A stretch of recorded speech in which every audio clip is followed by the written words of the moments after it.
जय हिंद प्यारे साथियों, स्वागत है आपका अपना YouTube channel education service knowledge में। आज हम बात करेंगे बिहार बोर्ड मैट्रिक परीक्षा 2025 क्लास 10th बायोलॉजी यानी जीव विज्ञान चैप्टर नंबर 6 जनन।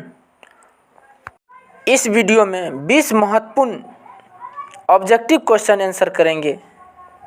भी कंपटीशन परीक्षा के लिए बहुत ही महत्वपूर्ण होगा।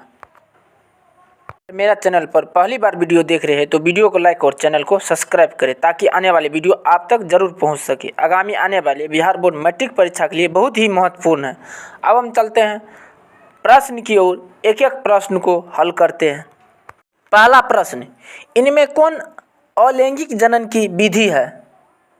विखंडन, मुकुलन, बीजाणु जनन, इनमें से सभी। यहाँ पर राइट आंसर हो जाएगा ऑप्शन घ, इनमें से सभी। विखंडन, मुकुलन, बीजाणु जनन, इनमें से सभी होगा। अगला प्रश्न, प्रश्न संख्या 2, किस प्रकार के जनन में जनक के शरीर से कलिका निकलती है? मुकुलन में, विखंडन में, अखंडन में, बीजाणु जनन में। यहाँ पर राइट आंसर हो जाएगा ऑप्शन क, मुकुलन में। यह क्वेश्चन बहुत ही इम्पोर्टेंट है क्योंकि बिहार बोर्ड द्वारा बार बार पूछा जाता है। अगला प्रश्न, प्रश्न संख्या 3, परागकोश में पाए जाते हैं दलपुंज, बाह्यदल, परागकण, स्त्रीकेसर। यहाँ पर राइट आंसर हो जाएगा ऑप्शन ग, परागकण। परागकोश में परागकण पाए जाते हैं। यह क्वेश्चन बहुत ही इम्पोर्टेंट है क्योंकि बिहार बोर्ड द्वारा 2022 में पूछा गया था। अगला प्रश्न, प्रश्न संख्या 4, स्त्रीकेसर के आधारीय भाग को कहते हैं? यहाँ पर वत्रिका, अंडाशय, वत्रिकाग्र, पुष्पासन। यहाँ पर राइट आंसर हो जाएगा ऑप्शन ख, अंडाशय। स्त्रीकेसर के आधारीय भाग को अंडाशय कहा जाता है। अगला प्रश्न, प्रश्न संख्या 5, पुंकेसर के अग्रभाग को कहते हैं? वत्रिका, परागकोश, वत्रिकाग्र, परागनली। यहाँ पर राइट आंसर हो जाएगा ऑप्शन ख, परागकोश। पुंकेसर के अग्रभाग को परागकोश कहा जाता है। यह क्वेश्चन बहुत ही इम्पोर्टेंट है क्योंकि बिहार बोर्ड द्वारा 2019 में पूछा गया था। अगला प्रश्न, प्रश्न संख्या 6, निषेचन की क्रिया किस जीव में मुख्यतः होती है? अमीबा में, ईस्ट में, पुष्पीय पादप एवं जंतुओं में, इनमें कोई नहीं। यहाँ पर राइट आंसर हो जाएगा ऑप्शन ग, पुष्पीय पादप एवं जंतुओं में। निषेचन की क्रिया पुष्पीय पादप एवं जंतु में मुख्यतः होती है। अगला प्रश्न, प्रश्न संख्या 7, निषेचन के फलस्वरूप अंडाशय की दीवारें बनाती है? फूल, फल, बीज, भ्रूण।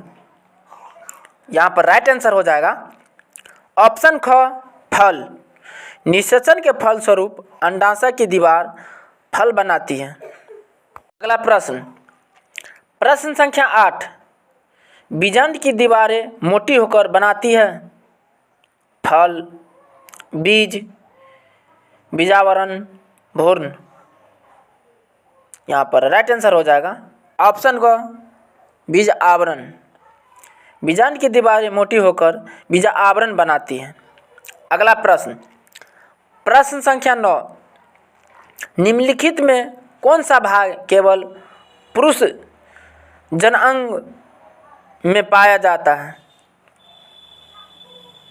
फैलोपियन नलिका, लेबियो माइनोरा, शुक्रवाहिका, परिपक्व पुटक। यहाँ पर राइट आंसर हो जाएगा ऑप्शन ग, शुक्रवाहिका। यह क्वेश्चन बहुत ही इम्पोर्टेंट है क्योंकि बिहार बोर्ड द्वारा बार बार पूछा जाता है। अगला प्रश्न, प्रश्न संख्या 10, नर युग्मक तथा मादा युग्मक के संयोजन से बनता है जाइगोट, अंडाणु, शुक्राणु, वीर्य। यहाँ पर राइट आंसर हो जाएगा ऑप्शन क जाइगोट। नर युग्मक तथा मादा युग्मक के संयोजन से जाइगोट बनता है। अगला प्रश्न, प्रश्न संख्या 11, स्त्रियों के मासिक चक्र में एक परिपक्व अंडाणु किस दिन अंडाशय से बाहर निकलता है? 28वें दिन, 14वें दिन, 20वें दिन, 30वें दिन। यहाँ पर राइट आंसर हो जाएगा ऑप्शन ख 14वें दिन। स्त्रियों के मासिक चक्र में एक परिपक्व अंडाणु 14वें दिन अंडाशय से बाहर निकलता है। अगला प्रश्न, प्रश्न संख्या 12, निम्नलिखित में कौन लैंगिक जनन संचारित रोग नहीं है? AIDS, gonorrhoea, syphilis, typhoid. यहाँ पर राइट आंसर हो जाएगा ऑप्शन घ टाइफाइड। टाइफाइड लैंगिक जनन संचारित रोग नहीं है। यह क्वेश्चन बहुत ही इम्पोर्टेंट है क्योंकि बिहार बोर्ड द्वारा बार बार पूछा जाता है। अगला प्रश्न, प्रश्न संख्या 13, जनन द्वारा जीव अपनी जातियों को क्या करते हैं? यहाँ पर राइट आंसर हो जाएगा ऑप्शन ख परीक्षण। जनन के द्वारा जीव अपनी जातियों को परीक्षण करते हैं। अगला प्रश्न, प्रश्न संख्या 14, लैंगिक जनन से उत्पन्न होने वाले संतानें किसके समान होती है? ऑप्शन क जनको, लैंगिक, अंडाशय, शुक्राणु।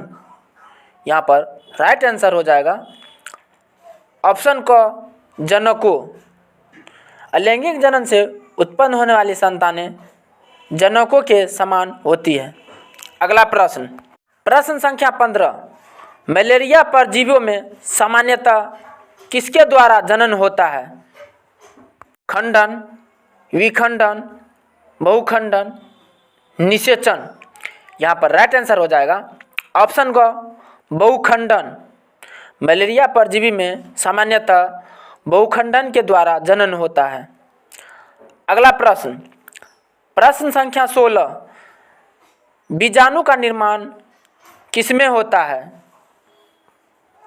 राइट आंसर हो जाएगा ऑप्शन क बीजाणुधानी में।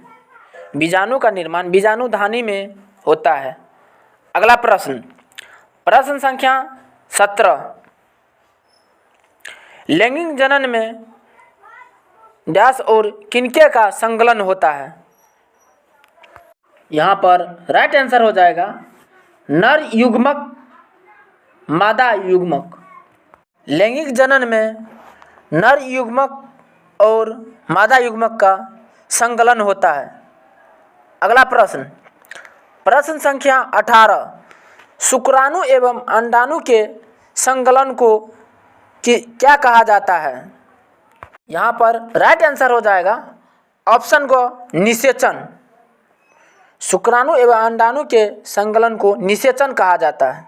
यह क्वेश्चन बहुत ही इम्पोर्टेंट है क्योंकि बिहार बोर्ड द्वारा बार बार पूछा जाता है। अगला प्रश्न, प्रश्न संख्या 19, पुष्प के विभिन्न पुष्पीय भाग किसके ऊपर चक्र में व्यवस्थित रहते हैं? यहाँ पर राइट आंसर हो जाएगा ऑप्शन ख पुष्पासन। पुष्प के विभिन्न पुष्पीय भाग में पुष्पासन के ऊपर चक्र में व्यवस्थित रहते हैं। यह क्वेश्चन बहुत ही इम्पोर्टेंट है क्योंकि बिहार बोर्ड द्वारा बार बार पूछा जाता है।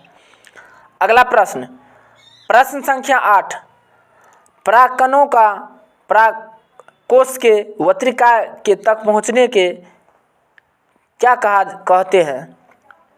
यहाँ पर राइट आंसर हो जाएगा ऑप्शन क परागगण। परागकणों का परागकोश में वत्रिका तक पहुंचने को परागकण कहा जाता है। धन्यवाद। तब तक के लिए इतना ही, मिलते हैं अगले वीडियो में।